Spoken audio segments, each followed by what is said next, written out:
माता की जय।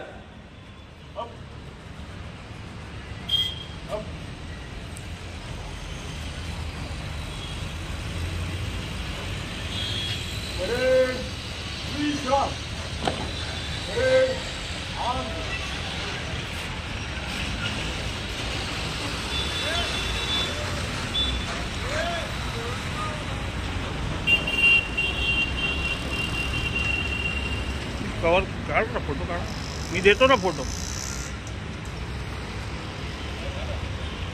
झाला रेडी सर। आज गणतंत्र दिवस बड़े धूमधाम से मनाया जा रहा है। मुंब्रा पुलिस स्टेशन में भी मनाया गया, झंडा फहराया गया। क्या सबसे पहले तो मैं आप सभी पत्रकार भाइयों को और मुंब्रा वासियों को इस गणतंत्र दिन की बहुत सारी शुभकामनाएं देता हूं। ये आज अपना भारत देश प्रजासत्ताक हो गया है, इसीलिए मुंब्रा वासियों के लिए वापस एक बार बहुत बहुत शुभकामनाएं देता हूं। और मुंब्रा पुलिस स्टेशन में आप सब लोगों के सब उपस्थिति में आज का ये दिन बहुत धूमधाम से मनाया जाएगा।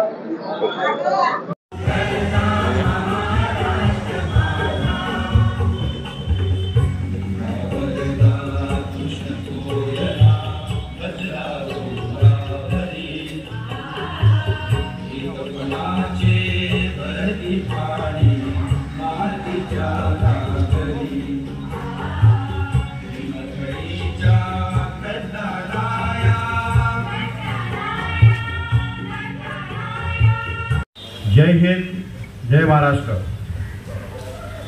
आज भारताचा 26 जानेवारी हा प्रजासत्ताक दिन, या निमित्ताने मुंब्रा पोलीस ठाणे येथे ध्वजारोहण कार्यक्रमासाठी उपस्थित माझे सहकारी, अधिकारी, अंमलदार, पत्रकार मित्र आणि मुंब्रा शहरातील सर्व मान्यवर अतिथी यांचं मी मुंब्रा पोलीस ठाण्यामध्ये स्वागत करतो आणि आपणा सर्वांना या प्रजासत्ताक दिनाच्या खूप खूप शुभेच्छा देतो।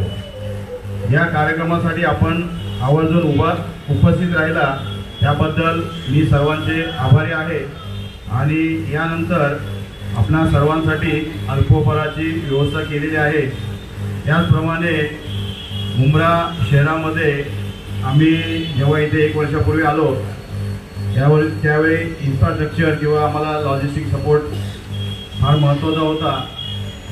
मुंब्रा शहरामधील अनेक दानशूर व्यक्तींनी मुंब्रा पोलीस ठाण्यासाठी बरेच काही योगदान दिलेले आहे। आज मुंब्रा शहरामध्ये आम्हाला बॅरिगेडची जरूरत होती। मी आल्यानंतर मुंब्रा पोलीस स्टेशनमध्ये आपण जवळपास 40 बॅरिगेड बनवले। त्याप्रमाणे दिवा चौकीमध्ये EPI शेळके, कोळेकर आणि त्यांच्या सहकाऱ्यांनी 10 बॅरिगेड बनवले। आज हे मुद्दा म्हणून मी इथे सांगतोय की या शहरामधील जे राजीव गांधी हॉकर्स युनियन आहे त्यांनी आम्हाला 26 जानेवारीच्या निमित्ताने 10 छोटे बॅरिगेड्स आणि 2 मोठे बॅरिगेड्स डोनेट केलेले आहेत। त्याबद्दल मी माझ्या पोलीस स्टेशनच्या वतीने, आयुक्तालयाच्या वतीने राजीव गांधी हॉकर्स असोसिएशनचे खूप खूप आभारी आहे। याच्यानंतर आपण ते जे 10 बॅरिगेड त्यांनी इथे दिलेले आहेत ते आम्हाला डोनेट करतील, हा कार्यक्रम होईल। आणि सर्व पत्रकार मित्रांना विनंती आहे, मान्यवरांना विनंती आहे की हा कार्यक्रम संपल्यानंतर आपण अल्पोपहार घेऊ। धन्यवाद।